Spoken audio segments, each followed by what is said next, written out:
Bon les amis, oui, petit live très rapide, hein, ça va pas être un live très très long pour vous parler de, voilà, j'ai 29% de batterie donc je vais pas m'éterniser.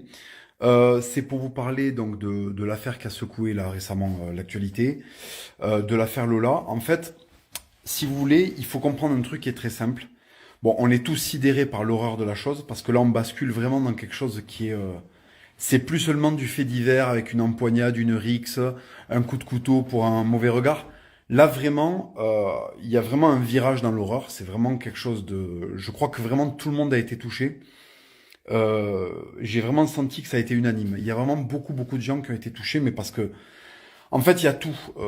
Dans ce crime, il y a tout. Il y a le fait, il y a l'innocence de la victime déjà. C'est-à-dire que c'est pas une personne qui a fait sa vie, c'était une personne qui allait faire sa vie. Et si vous voulez, la place de l'enfant dans l'Occident, historiquement, bon, dans beaucoup de cultures, c'est le cas aussi, mais c'est sacré. C'est pratiquement nous les premiers qui avons codifié la société pour que l'enfant soit reconnu, pour qu'en fait l'enfant ne soit pas traité comme un petit adulte, mais bien comme un enfant. Et la place qu'a l'enfant dans la société occidentale fait que quand il lui arrive des choses aussi terribles, c'est quelque chose d'inacceptable. C'est-à-dire que dans notre civilisation, dans notre culture, ça, c'est quelque chose qui est terrible. Et d'ailleurs, j'en parlais récemment avec Simon Bastro au téléphone. Euh, c'est pas pour rien qu'il y a des histoires de croque-mitaines, des histoires Au Moyen Âge, il y avait beaucoup d'histoires comme ça sur les enfants, sur les gens qui faisaient du mal aux enfants, parce que c'est pratiquement le mal suprême en fait. C'est même le mal suprême, parce que l'enfant est sans défense, et donc le mal que l'on peut faire à un enfant, c'est un mal en plus qui ne coûte presque rien. C'est-à-dire que quelqu'un qui est armé, quelqu'un qui est fort physiquement, peut disposer comme il le souhaite d'un enfant. Et c'est ça en fait qu'il y a de terrible dans les crimes contre les enfants, c'est qu'en plus il y a la facilité par-dessus. Il y a quelque chose qui est de l'ordre de... C'est presque un interdit, c'est comme par exemple à la chasse, on ne tue pas les animaux qui sont en gestation. Quand une femelle est enceinte, on ne tire pas dans une femelle qui est enceinte. Parce qu'en fait, on a bien conscience que c'est dans le cycle de la vie, on n'élimine pas les mères en gestation et on élimine encore moins les petits. On ne tue pas enfin, moi, je suis chasseur, je ne tue pas les marcassins. C'est quelque chose qui est acquis, mais même si vous voulez, c'est pas quelque chose qui se borne à l'Occident, c'est vraiment dans beaucoup de cultures, l'enfant, l'enfant est intouchable. Et là, on a une gamine très représentative du génotype français, parce il faut dire les choses, il faut appeler un chat. C'est une blanche française typique. C'est un visage très français. Voilà, c'est presque un visage gaulois. Une petite fille comme ça, à la peau claire, aux cheveux blonds et aux yeux clairs. Et là, il y a un assassinat direct, symboliquement, hein, c'est vraiment la symbolique est très importante. Il y a un assassinat contre l'avenir français. Cet enfant représente l'avenir de la France, puisque c'est une jeune Française très typée française, et elle est assassinée. Et elle est assassinée pas par n'importe qui. Et ça, c'est très important aussi symboliquement. C'est-à-dire que on a un enfant, voilà, qui représente un peu l'essence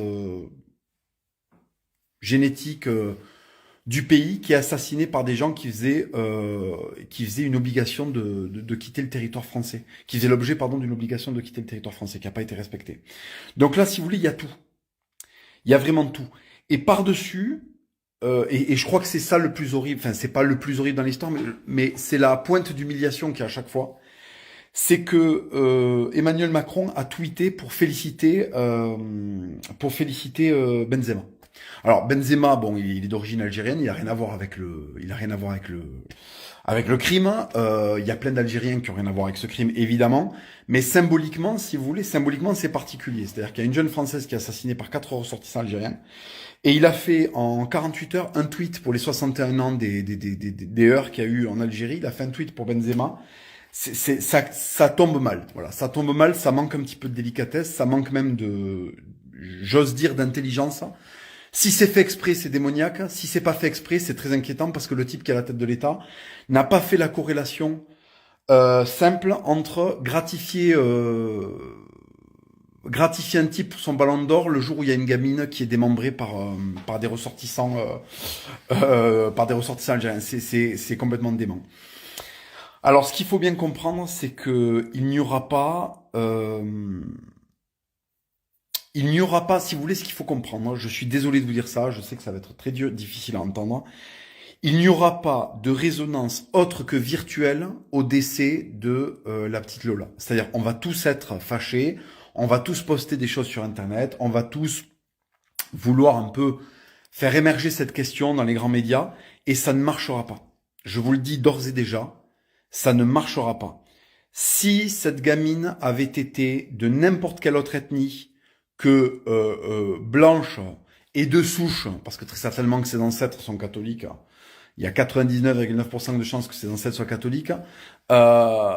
Si elle avait été n'importe quelle autre origine et n'importe quelle autre confession ou n'importe quel autre bagage culturel que français, ça serait un truc du niveau de George Floyd. Voilà. C'est-à-dire que si jamais il y avait un groupuscule d'extrême droite qui avait attrapé un enfant d'origine maghrébine, musulman ou juif ou ce que vous voulez, ou asiatique ou quoi, mais là, les JT serait en effervescence, ça serait de la lave, ça serait de l'incandescence. Les postes télé seraient incandescents. Et le problème, c'est que, en fait, les grands mouvements de ce monde sont générés par la toute-puissance médiatique. Les médias font et défont les civilisations. Il faut bien comprendre que ce ne sont plus les armées qui font et défont les civilisations, ce sont les médias. Et ça vaut pour la guerre en Ukraine. La guerre en Ukraine est une guerre médiatique. Il y a des forces en présence, bien sûr, il y a une pression militaire, mais c'est sur le terrain médiatique que ça va se jouer.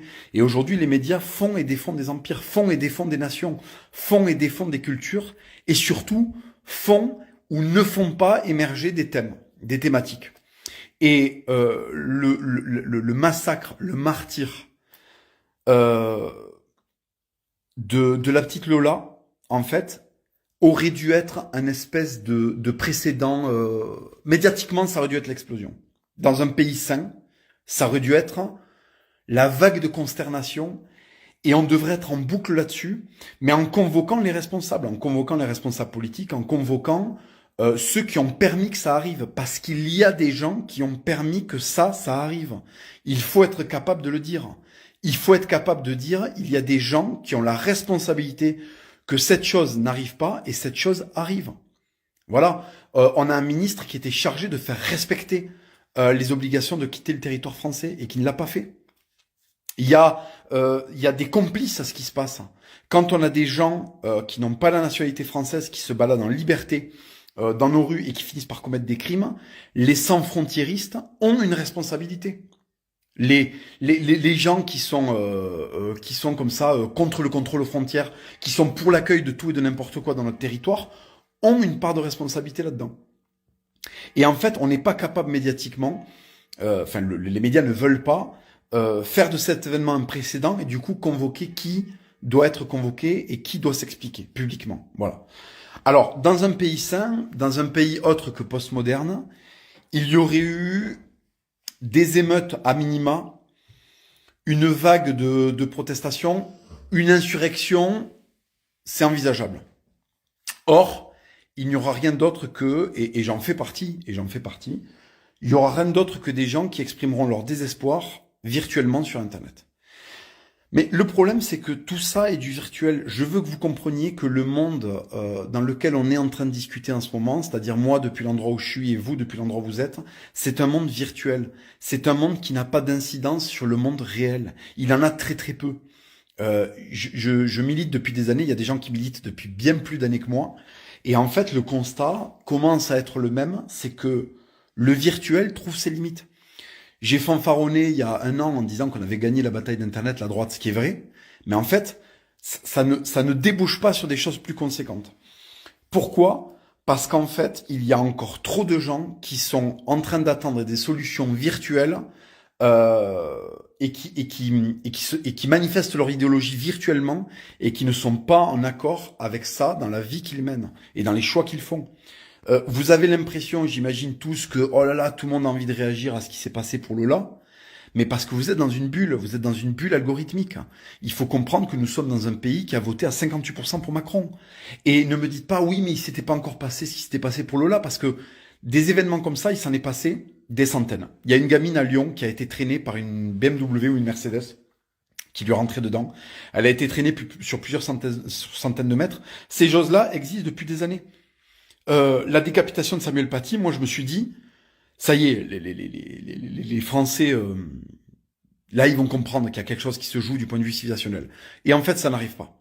En fait ça n'arrive pas, ça ne se déclenche pas, parce que il y a énormément de gens qui ont des positions très marquées virtuellement, mais qui n'ont pas une occupation du terrain. Je parle, mais pas du terrain, pas dans le sens manifestation, organisation, je sais pas quoi. Je parle individuellement. Individuellement. Avant, civilisationnellement, quand un membre d'une communauté était attaqué, à la paroisse, dans l'église, on exhortait la communauté à agir.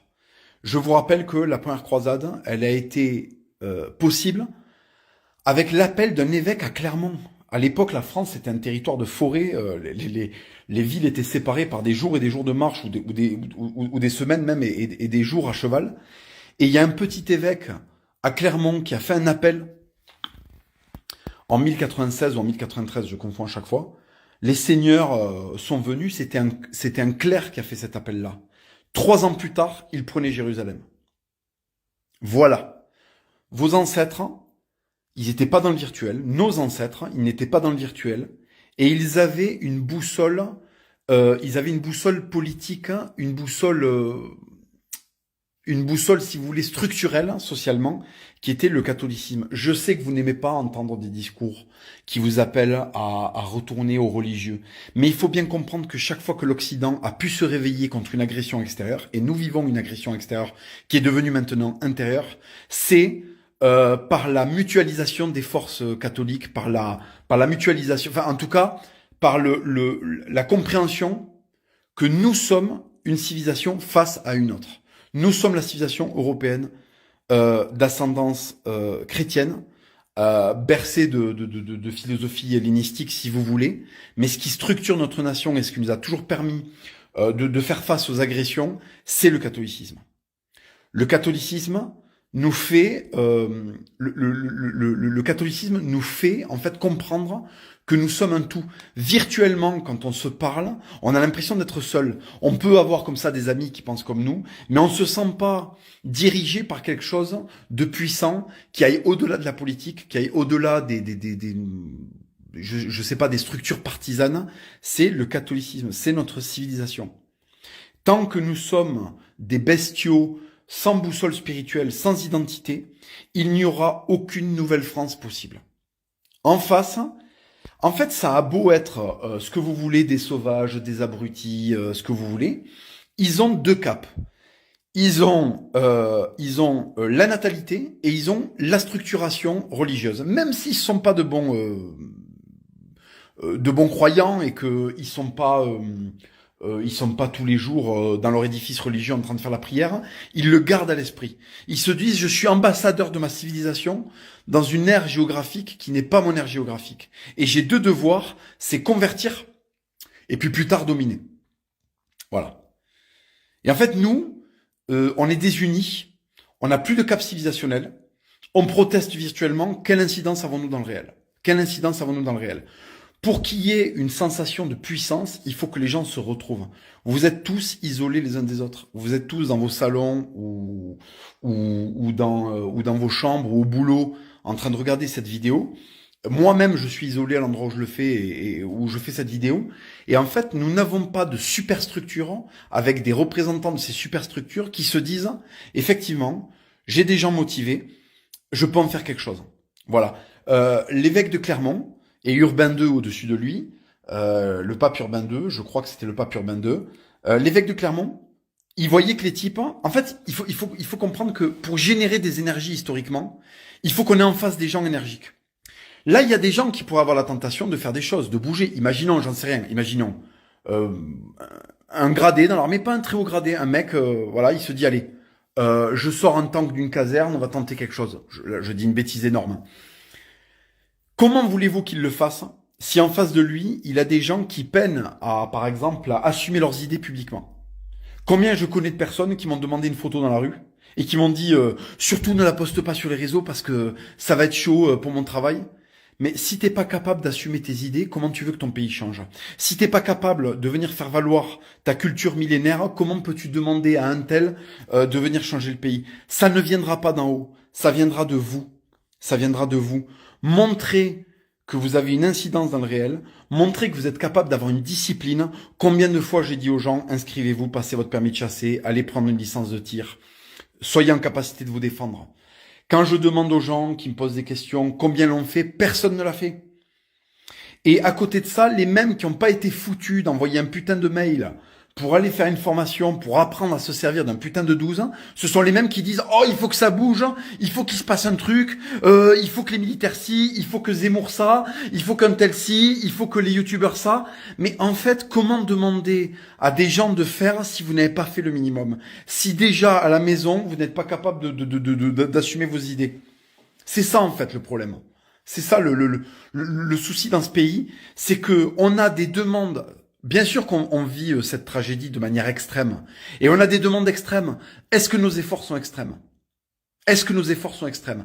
Est-ce que le pas qu'on doit faire vers la personne qui fera des pas vers nous pour déclencher quelque chose, est-ce qu'on les a fait ces pas-là? Est-ce qu'on les a fait? Est-ce qu'on a été capable de les faire?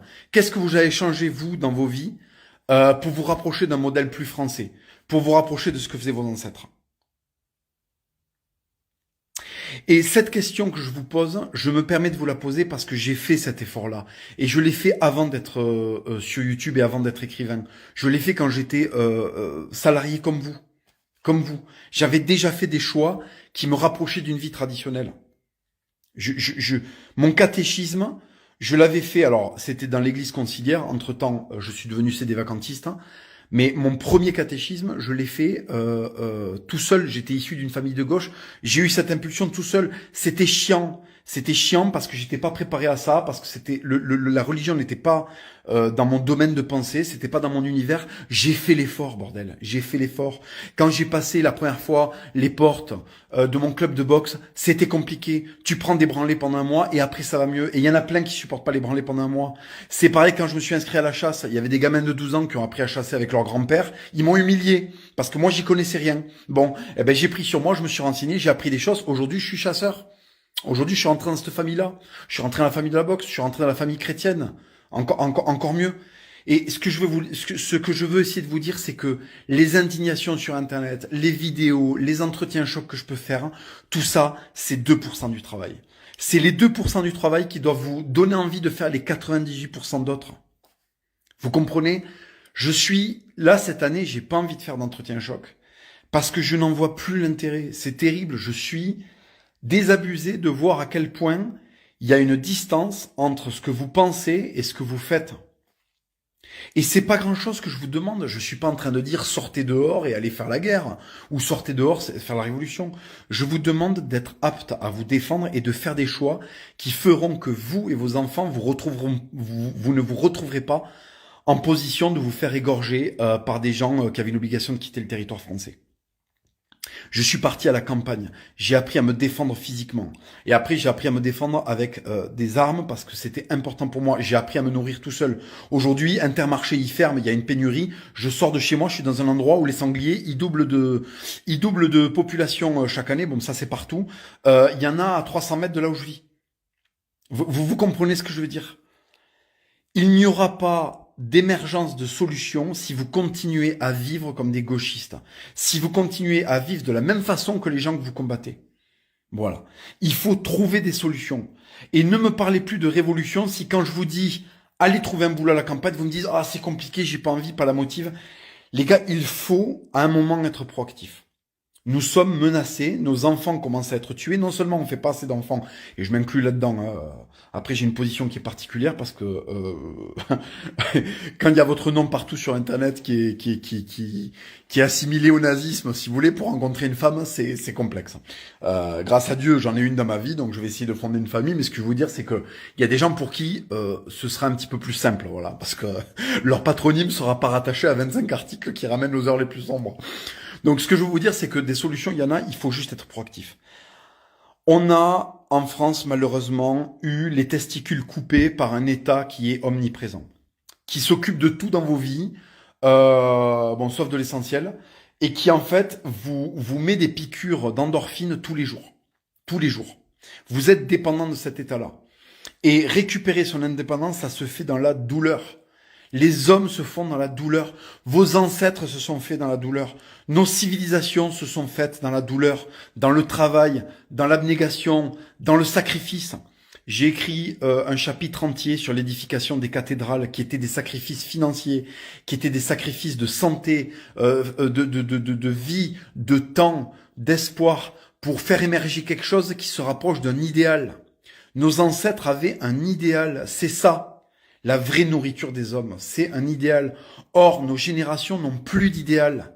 On veut plus de confort, on veut moins d'immigration, on ne veut plus d'idéal. Vous devez récupérer un idéal. Votre idéal doit être, je veux renouer avec la religion de mes ancêtres. Je veux renouer avec la force de mes ancêtres. Je veux renouer avec la maestria de mes ancêtres. Je veux renouer avec la puissance de mon pays tel que mes ancêtres l'avaient fait. C'est ça en fait. Et le problème, c'est que tout ce virtuel pour Lola, dans une semaine, c'est réglé, vous le savez très bien. On va pousser des coups de gueule, on va faire des posts, des vidéos. Moi, le premier, on va s'indigner. Et cette courbe de l'indignation va redescendre. Et puis, on passera à un autre dossier. On passera à autre chose. Parce qu'Halloween va arriver. Parce que je sais pas quoi. Noël. Parce qu'il va y avoir autre chose. Parce qu'il va y avoir la Coupe du Monde au Qatar.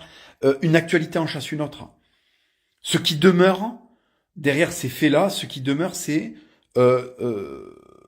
l'inactivité des gens de bonne volonté. Ils sont de bonne volonté. Ils ont compris quels sont les problèmes. Ils ne veulent pas adopter les solutions qui vont les protéger de ces problèmes. On ne sauvera pas la France en allant habiter à la campagne, en apprenant à se défendre, c'est certain. Par contre, on peut se sauver soi. Voilà. Je préfère laisser mon gosse se balader du côté de la Barthe de Nest dans les Pyrénées, du côté de Saint-Paul-de-Jarrat en Ariège, du côté de l'Astour dans l'Aude. Je préfère laisser mes gosses se balader dans ces rues-là que les jeter en pâture à l'école de la République et aux hordes de sauvages dans les grandes villes. Ce qu'il faut aujourd'hui, ça c'est, je crois que c'est une phrase de Rochdy, ce qu'il faut aujourd'hui, c'est sauver des Français. On ne peut plus sauver les Français. Notre pays est allé trop loin dans la décadence, dans le reniement de Dieu. On est allé trop loin dans la négation de ce que nous étions. Et si vous voulez, aujourd'hui, on est tellement allé loin là-dedans qu'il y a des choses qui sont en partie irrécupérables. Il y a une partie de la population française qui est irrécupérable. Et je ne parle pas que de celle qui a été importée. Je parle aussi de gens qui sont des Français de souche qui sont irrécupérables. Moi, je pense aujourd'hui qu'il n'y aura pas de solution politique. Avec toute la bonne volonté du monde, le Front National, Zemmour, qui vous voulez, il n'y aura pas de solution politique. C'est verrouillé. Il n'y aura pas de solution. Voilà. Il n'y a pas de ZOS 2027, de ZOS 2042, ZOS 2125. Il faut arrêter avec ça. Et c'est pareil pour le FN. Oui, l'année prochaine. Il faut arrêter avec ça. Et je vous jure, il faut arrêter avec ça. Il n'y aura pas de solution comme ça. La seule solution qu'il peut y avoir, c'est un effondrement, une situation tendue qui va forcer les gens à renouer avec la rusticité. Voilà. Et là, il y aura ceux qui vont survivre et ceux qui vont pas survivre. Ce que je vous demande, c'est d'être apte à survivre. Voilà. Je vous demande de pas vous retrouver dans la même situation que Jean Eudes, chemise de flanelle, barbe de hipster, dans son 3 pièces à Paris, qui sait pas ouvrir un animal en deux, qui sait pas des trucs élémentaires, qui sait pas faire des trucs élémentaires en fait, comme par exemple survivre. Voilà. Ne vous retrouvez pas dans cette situation-là. Aujourd'hui, je crois, à mon avis, hein, je crois que vraiment, il n'y a plus que ça qui peut nous arriver de bon, si vous voulez. Il y a plus que ça qui peut nous sauver. Nous sommes allés trop loin, tout est verrouillé, la collaboration est généralisée. Il faut que vous preniez les devants, il faut que vous deveniez proactif pour vous et pour vos proches. Je vous demande pas d'aller faire la révolution derrière une barricade, je sais pas à quel endroit. Vous, au sein de votre propre famille, les familles que vous allez fonder, faites cet effort-là, s'il vous plaît. Évitez que vos enfants soient la prochaine Lola. Lola, on n'a pas pu la protéger. Faites en sorte que vos enfants ne soient pas la prochaine Lola. On a besoin d'enfants qui ont été éduqués par des parents qui avaient de bonnes valeurs. Voilà. C'est tout pour aujourd'hui. Je voulais pas faire un live très long. C'était juste pour réagir là-dessus. Tout ça va rester dans le virtuel. Ce qu'il vous reste à faire après l'indignation, c'est le plus difficile. Voilà. Une fois qu'on s'est indigné, on est soulagé. On retourne être exactement le même fils de pute qu'on était juste avant de s'indigner. Non, non. Que ce qui s'est passé, que ce qui est arrivé à Lola, soit l'impulsion qui vous manque pour faire et prendre les bonnes décisions. Je vous en conjure. Je vous en conjure. Arrêtez de me parler de communautarisation. La première des communautarisations de vos ancêtres, c'était l'Église. La communauté numéro 1 de la France d'avant, c'était le catholicisme. C'était le catholicisme. À la paroisse, vous avez rencontré des mecs solides qui pensent comme vous. Alors pas à toutes les messes, hein, les messes traditionnelles. Vous allez aux messes traditionnelles, vous allez voir la gueule des mecs qu'il y a autour, il y a quelque chose à en tirer. J'ai rencontré des gens merveilleux dans les messes traditionnelles. J'ai rencontré des gens qui m'ont aidé à un niveau que jamais j'aurais pu soupçonner. Une coopération, une envie d'entraide qui nous fait défaut à nous, la communauté française. Voilà. Donc allez dans les messes traditionnelles, rencontrez des gens qui vous ressemblent, allez vous nourrir de la parole de Dieu, apprenez à vous servir de votre corps, faites-en une forteresse inébranlable, mettez votre famille à l'abri, survivez, le monde vous appartiendra. Fin du direct. Merde, j'ai raté ma fin. Fin du direct. Allez, bon courage à tous et à la prochaine.